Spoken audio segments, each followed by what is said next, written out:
4 June ভোরে গোপালগঞ্জ থেকে ফরিদপুরে যাওয়ার পথে কাশিয়ানী উপজেলার হরিণাকান্দি এলাকায় নিয়ন্ত্রণ হারিয়ে একটি মোটরসাইকেল সড়কের পাশে রেলিংয়ের সঙ্গে ধাক্কা লাগে। ঘটনাস্থলেই মারা যান প্রবাস ফেরত যুবক মিথুন ও তার ভাই অন্তর।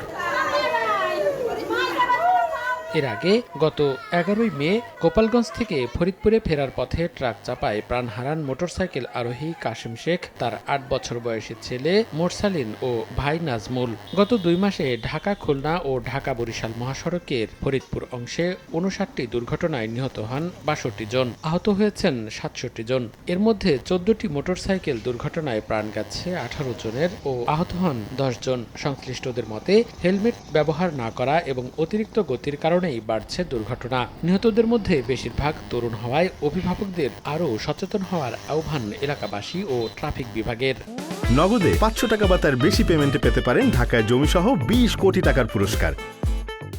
যারা মোটরসাইকেল চালায় তারা সচেতন না, তাদেরকে অবশ্যই হেলমেট পরা উচিত এবং গতি যাতে নিয়ন্ত্রণে থাকে সেভাবে চলাচল করা উচিত। লক্ষ্য করি যে এদের এতটাই গতি থাকে যে গতি নিয়ন্ত্রণ করতে পারে না এবং তারা অদক্ষ চালক হওয়ার কারণেই তাদের এই দুর্ঘটনাটা বেশি হচ্ছে। হাইওয়ে পুলিশ জানায় মহাসড়কগুলোতে নিয়মিত অভিযান চালানো হচ্ছে। এছাড়া চেকপোস্ট বসিয়ে রেজিস্ট্রেশনহীন মোটরসাইকেল, অতিরিক্ত গতি এবং হেলমেট ব্যবহার না করায় জরিমানা করা হচ্ছে।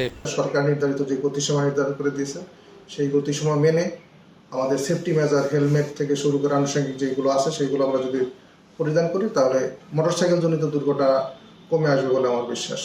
ট্রাফিক বিভাগের তথ্য মতে ঢাকা খুলনা ও ঢাকা বরিশাল মহাসড়কের ফরিদপুর অংশে গত 2 মাসে মোটরসাইকেল সহ বিভিন্ন যানবাহনে 4,624টি মামলায় 1,31,46,46,000 টাকা জরিমানা আদায় করা হয়েছে।